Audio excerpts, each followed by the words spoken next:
वर्तमान जो स्थिति है उसमें बड़ी चिंता जाहिर की आदरणीय अध्यक्ष जी ने। चाहे देश के आंतरिक मामले हों, चाहे देश के वैदेशिक मामले हों, सभी जगह हालात चिंताजनक है। देश के अंदर जो आर्थिक हालात बन पड़े हैं वो सबसे ज्यादा चिंतनीय है।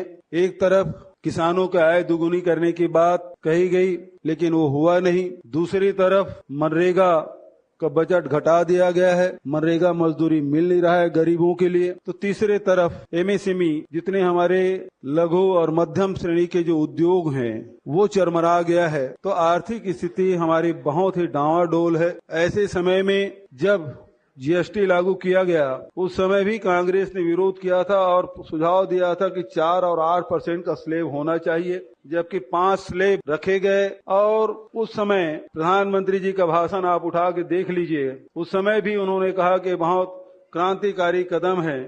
देश की दूसरी आजादी का दिन है 30 जून 2017 को उन्होंने मध्य रात्रि की घोषणा की, ये दूसरी आजादी है। और उस समय भी गरीबों के माली हालात सुधरेंगे, किसानों के, मजदूरों के, नौजवान के, व्यापारियों और उद्योगपतियों की स्थिति में गुणात्मक वृद्धि होगी, इस प्रकार की बात कही गई थी।